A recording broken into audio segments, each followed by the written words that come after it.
What's going on, guys? Today I'm going to take you on a ride along with me to go check out a fix and flip property that we may or may not purchase. I'm going to show you exactly what we look for, how we conduct our assessment of the property, and the types of red flags we try to identify early on. So come on, let's go check it out. The first things I look for ahead of time is I want to identify if this property is in a flood zone. I want to know if there are any easements on the property, because those two things will definitely affect the resale value of it. And I'm also going to pull it up on Google Maps and see what's around it. Is it on a busy road? Is it in an industrial area? I really want to try to get a good feel for where the property is. And then once we're out here, obviously we'll come out, check out the neighborhood, get an actual feel for it. Just pulled up here. Definitely looks like a fix and flip. Obviously, you got the overgrown grass, a little bit of extra stuff laying all over the property. Not uncommon with these deals, but we're going to go ahead and make our way inside and look at the actual bones of the property.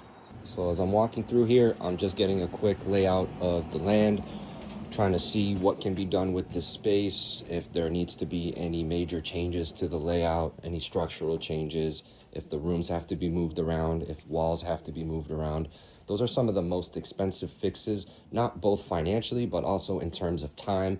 Anytime you do major changes to a property like that, you have to bring an inspector in and obviously go through all of those steps, which does take a little bit of time. And with these projects, time is money, obviously. So things we want to keep in mind, this particular property here has a very big open feel to it. High ceilings, which I really like, and a lot of potential to do something with this layout.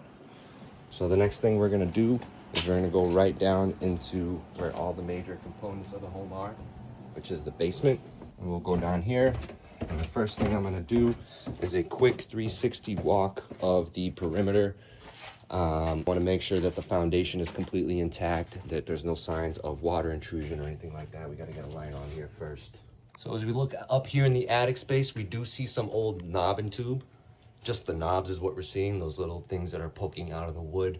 But it looks like the actual wiring has been removed. They just happen to leave the knobs there. I don't see any skylight coming from the roof, from the ceiling, which is a good sign.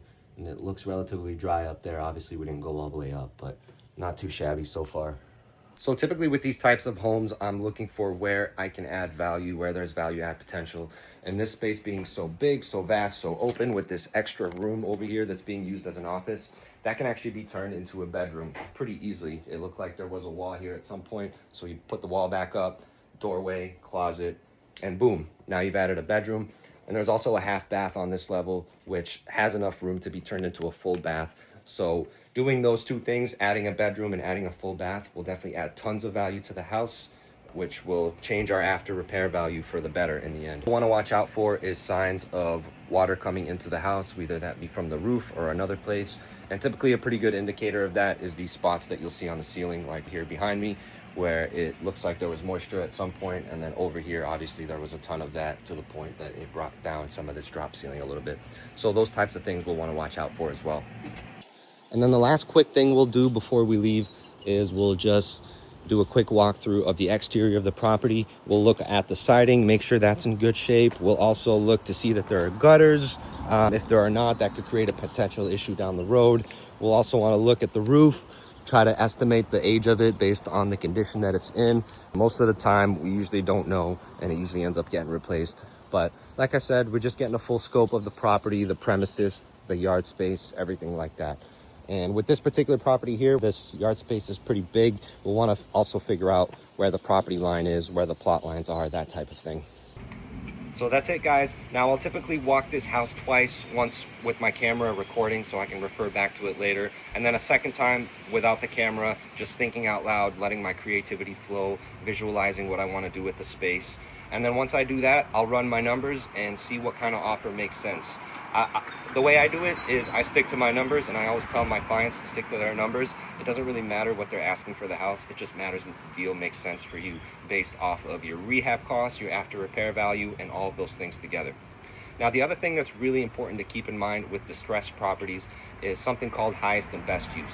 You might walk into a property like this and have crazy visions. Maybe you want to do an addition on top. Maybe you want to take it all down, build a 3-family. Maybe there's all types of things you want to do. But just because you can doesn't mean you should. These deals only work if they pencil out financially. And so that's why it's important to find the highest and best use and go after that. So with this particular property, my opinion is the highest and best use, adding another bedroom and converting a half bath into a full bath. And I think that would add quite a bit of value compared to the amount of money that you have to put into it to get it to that state where it looks great and it's all new and it has that extra room in the house.